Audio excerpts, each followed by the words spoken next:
going on, Jerome? It's beautiful Tuesday. Birds are chirping and stuff, and it's time for another Vikings news dump while you're pooping. He sees you when you're pooping. So yesterday was a bit of a back to school as the Vikings began their voluntary offseason workout program, and a number of Vikings are in attendance.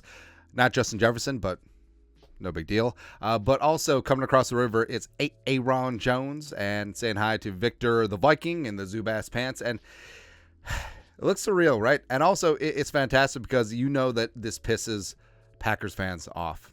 Something fierce. All right, so team favorite, fan favorite, everybody's favorite. Now he comes to the side of the river. Bring it on, man. So, Aaron Jones obviously still has something left in the tank. 5 straight 100-yard games to finish out last season, as well as fantastic pass protector, as well as leadership and all that stuff. Good to go, man. Good to go. But also, so questions have been risen about Aaron Jones' hairline as well as the beard. It's okay. As long as he isn't purple, doesn't matter to me, man. Also, so Andrew Van Ginkel coming up from the Dolphins. And again, another good sign of free agents is if the fan base of the team that the player is leaving is pissed off, it's a good sign. And Dolphins fans really pissed off that the stupid Badger is leaving. But also, Andrew Van Ginkel looking like an FBI agent going undercover to infiltrate a gang of surfer bank robbers. Via con dia. I've never actually seen that movie. And I realize there's a lot of movies from like slightly before my era that I don't know, but I know the cultural references to. Like, I've never seen Die Hard. Don't hate. I've never seen Die Hard. I've never seen any of the Lord of the Rings movies. I saw the first Matrix. That's it. I saw part 7 of Harry Potter. The first part 7. I was completely lost, but Hermione, what up? I don't know. I'm sure there's others.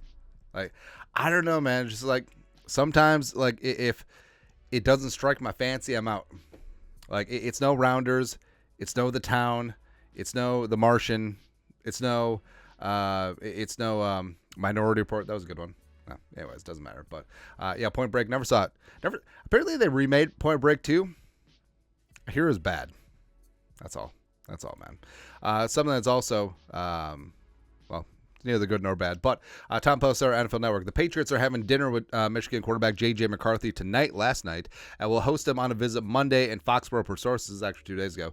And New England, who owns the number 3 pick, previously hosted Drake May and Jane Daniels and blah, blah, blah, blah, blah. So it is potentially starting to look like the New England Patriots are looking at a quarterback. Obviously, they're doing their due diligence. Now, could they have a hierarchy of who they want? Sure. And could the commies take the guy that they want first? Yes.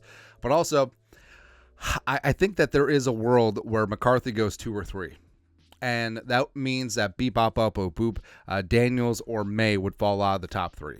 So that would make things super interesting and super spicy for the Vikings potentially looking to move up. Also, speaking of McCarthy, so Greg Cosell, who's fantastic NFL films, Out of the Shadow of His Pops and all that stuff, and he was on with Rich Eisen, Michigan alum, by the way, and in terms of talking about J.J. McCarthy, he said, quote, I don't think the tape spoke to being a first-round pick. Now, he's talking about J.J. McCarthy in this spot, and he talked about specifically on the tape. Right, and then he talked about how McCarthy's pro day fluffed him up, and he's got concerned about arm strength and all that stuff. But I understand that it may not be on the tape or it may not be in the box score, but you look at what McCarthy did on third down. You look at what McCarthy did in high leverage spots, and the Michigan didn't really have a lot of them since they were blowing out everyone last year. Plus, there is something to be said that McCarthy put aside his stats to be part of the Michigan team and did exactly what Harbaugh was asking him to do. Now, if McCarthy had more of an ego, could he have gone to, say, Oregon and put up Lulu numbers, or Tennessee with Josh Heupel and just put up numbers in a college offense? Yes, certainly could have done that. But dude is a winner. Won multiple state championships and a national title in high school. Won a national title at Michigan. And also, bounced back from getting trounced in the playoffs, 2 years ago by TCU, and then came back and ran the table this year, and it wasn't really close. So, I do believe in McCarthy, and again, everyone is entitled to their own opinion, and Greg Cosell has definitely grinded more tape than I ever will in 1,000 lifetimes, but people will disagree. There's some NFL evaluators that are fully in on McCarthy. There's some coaches that are in on McCarthy, and all it takes is one team. That's it. But Cosell hasn't seen it yet. That's fine.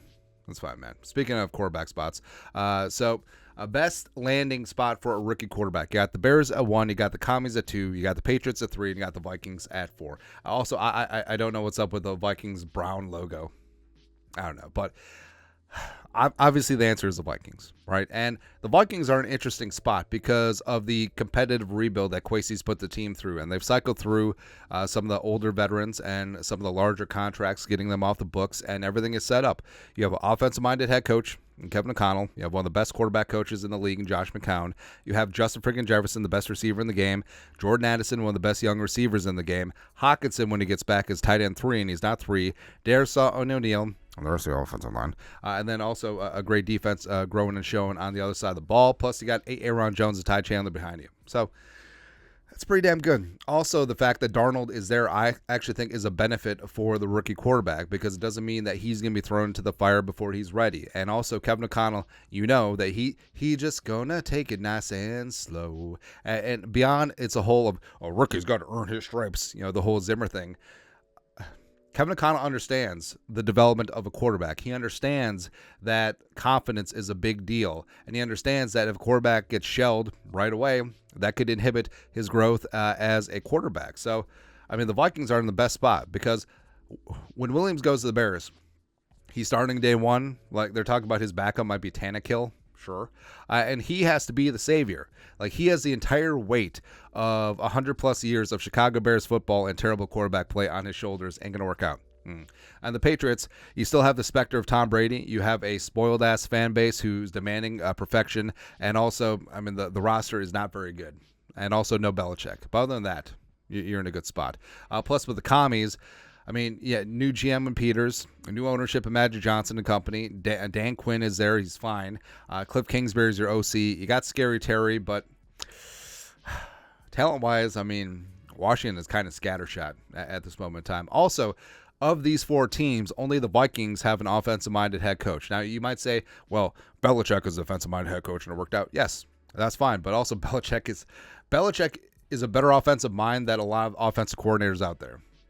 And I say that with zero trace of irony at all. But the thing about it is, like, if your head coach is offensive-minded, you're not going to have turnover as your offensive play caller, right? So continuity is key. But if you have a defensive-minded head coach and say your OC is good, he's going to be gone. He's going to be getting a head coaching job in like 2 seconds here. So there's always going to be turnover on that side of the ball. And so with Eberflus, Gerard Mayo, and DQ, not so much. But so Minnesota obviously is the best. That's all, man. Hockinson spoke to the local media Jackals on Monday, talking about Dirty Kirby Joseph, taking out tight end knees in within a couple of weeks of each other, going low. And Hockinson, he talked. Kevin Seifert, ESPN, who's not Carl Gershman. TJ Hockinson on the hit by the Lions. Dirty Kirby Joseph. I know Kirby pretty well. I played with him. I don't necessarily think it was intended to injure. You go back on the tape, you see what happened, blah, blah, blah. I don't think it was intentional. I just want to make sure it wasn't, and that's why I'm using my voice here. Protect players. That's in any facet of the league. You don't want a defensive guy headhunting or knee hunting, and the same thing for an offensive guy. Hockinson was very open about his preference for a concussion over an ACL, MCL, not uncommon in the NFL despite the long-term risks. Hockinson, that puts me out for 2 or 3 weeks, the concussion. This puts me out for 9 months, the knee injury. I know some concussions are worse than others, and I don't want to go down that train of what's worse or what's better, but I've had a concussion. It took me a week. I'm just looking at it from the pure timetable. And Hockinson did get into how the league basically puts defensive players into a corner, and they have to go low because they can't go high because they'll get penalized, and they can't really you could strike to the midsection, but of course offensive player is a moving target, so that's always extremely tough. So basically it's very hard to play defensive back in the modern NFL, but sort of is what it is in that spot. But Hockinson So he's optimistic about his recovery time. Constantly talked about how it's 9 months, 9 months, 9 months. So will he be ready for the start of the regular season? Probably not. I think that he is a candidate to start on the pup. But the thing I do trust about Kevin O'Connell and the Vikings under the new regime is that they take serious injuries very seriously,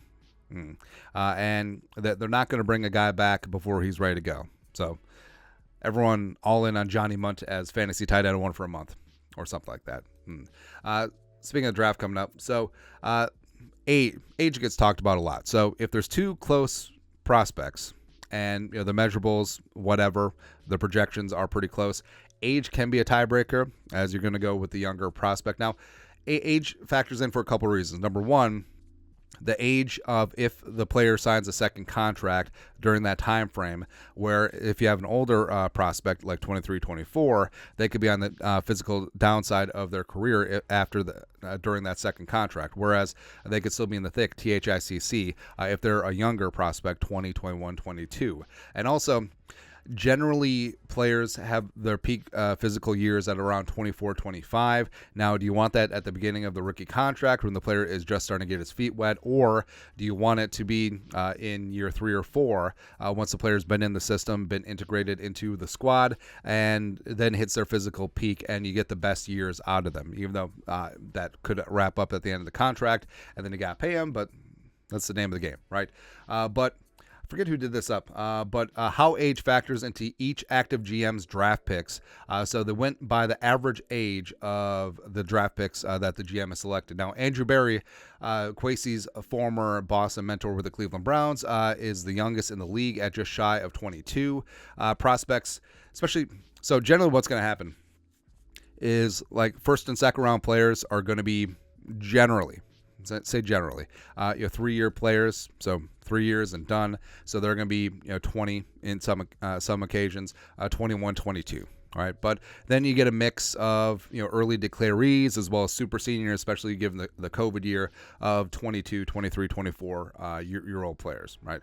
And down at the bottom is Kwesi. So Kwesi only has 2 years of data on him, but he is the GM who drafts the third oldest at about 22.75. Now, there's a couple factors here. Number one, sample size has a big part to do with it, and also Jaron Hall being 75,000 years old certainly brings down the average, but also if you look at Kwesi's first draft, yes, the infamous 2022 class, 5 of the 10 players had at least 5 years of college experience.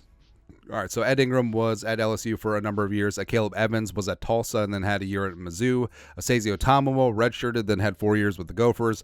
Ty Chandler had 4 years with Tennessee, then 1 with North Carolina. And Vidarian Lowe was literally at Illinois for like 7 years.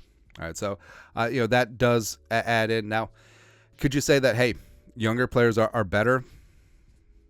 There is some correlation because generally if you're a tier 1 prospect, you're going to declare after your junior season or after 3 years of eligibility. You could be a redshirt sophomore or whatever, and then you're going to get into the league and generally you're going to be drafted higher. But in terms of like later picks, nah. But either way, hey, Jordan Addison's good. That's all, man. And speaking of the draft, so Bill Simmons, sports guy, so he dove into the whole nature versus nurture thing.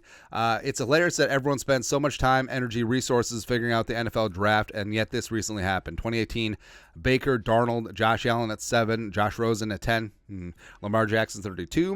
2017, Trubisky to Mahomes 10, and Deshaun Watson at 12. So he's got a point.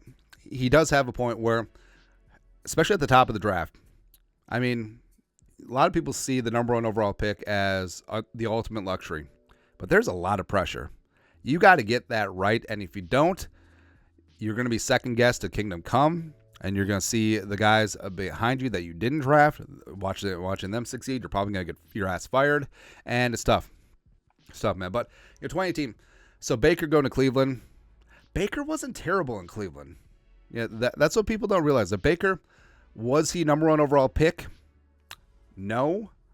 But was he fine? Yes. But they decided to trade heaven and earth for Deshaun Watson and give him $250 million fully guaranteed. Other than that, whatever. Slinging Sam Darnold had his noted struggles with the Jets and then with the Panthers. But, I mean, with the Jets, you had Adam Gase his best receiver was Robbie Anderson. It just was not good with the Jets, right? And also, I mean, Darnold's one of those players that came into the league at 20 years old. So, I mean, Sam Darnold's only 10 months older than Jaron Hall. And Sam Darnold's been in the league for, what was it, year 7? It's kind of crazy and funny, man. But, Josh Allen landing in Buffalo, had a great spot with Brian Daboll. They clicked right away, and that does matter. And also had the prime years of Stephon Diggs. So, I mean, it worked out. It did work out with Josh Allen. And what's interesting is that people forget Josh Allen was the most polarizing draft prospect in NFL history, and it wasn't close. I know that people go back and forth about like Penix or Drake May or JJ McCarthy. Not even close. Like there was, it was a bloody civil war on social media about Josh Allen coming out of Wyoming, right? Because Josh Allen wasn't even accurate at Wyoming, playing in the Mountain West. It's crazy, man. Josh Rosen. So Josh Rosen, after his true freshman year at UCLA, was seen as the most pro-ready quarterback in a hot second, but just never panned out. And he's on the Vikings for 2 seconds, too. It's crazy. Then Lamar, 32. I mean, Lamar has been NFL MVP for 2 seasons, and there was debate before the draft on if Lamar should move to running back. That's where we were. People forget that. One of the reasons why Lamar didn't run the 40 at the Combine or his pro day, because he didn't want to be labeled as a runner. Crazy. And then Trubisky, so only very stupid people call Drake May Mitchell Trubisky just because they both went to UNC, wore number 10. It's idiocy. Like, Drake May, skill set wise, is completely separate from Mitchell Trubisky Ponder, but it's whatever. But I mean, the Bears had a hard on for Trubisky, and they traded from 3 to 2 to go get him. And also, a bit of revisionist history is that everyone's like, "Oh, Mahomes is the GOAT, 3 Super Bowls. One of the greatest quarterbacks of all time." There was some question marks about Mahomes coming out of Texas Tech. Like, was he a product of the air raid offense? Was he just a stat stuffer? Was he just that or the other thing? But I mean, Mahomes landed in the second best spot in NFL history for a rookie quarterback. The Vikings are number 1. I don't care. But so landing with the Chiefs, landing with Andy Reid, landing with those weapons, landing with Kelsey. I mean, that's pretty damn good. That is pretty damn good. And also, remember, the Chiefs were 12-4 the year before they traded up for Mahomes from 27 to 10. And Alex Smith was not only a solid starting quarterback, but also he was open to mentoring Patrick Mahomes. And Mahomes credits Alex Smith with teaching him to be a pro in year 1 before he took over in year 2. And that's also important because, hell, so say you took Trubisky Ponder and put him in Kansas City. I think that he probably would have had success. Because, yes, at the end of the day, talent does trump everything. But if that talent ends up in a garbage situation, sometimes that talent doesn't flourish. Like, take Sam Darnold and then put him with Andy Reid. I bet you we're talking about Pro Bowl quarterback Sam Darnold. Now, I'm not saying that he would be Mahomes. I'm not saying that Trubisky would have been Mahomes. But environment matters. And that's why it's so enticing for the rookie quarterback, whoever ends up in Minnesota, just because of all those reasons that we listed before. Or Mahomes ended up in Chicago in 2017. I think Ryan Pace and company would have ruined him. Because I think that's just what happens in Chicago. That's why I think it was going to happen with Caleb Williams. Also, I have no segue, but the Jets formally announced changes to their uniform. Now, they're going to the throwbacks, the sack exchange unis, and these look really damn good. I mean, the Jets are the Jets, but I do like the darker green. I do love the white face mask. I do love the old school like Jets logo because it's weird. Hey, Jets, let's incorporate a jet into the logo as opposed to just a football. But these look pretty good. And with Aaron Rodgers at the helm, healthy this year, these are really good uniforms to go 7-10. There you go.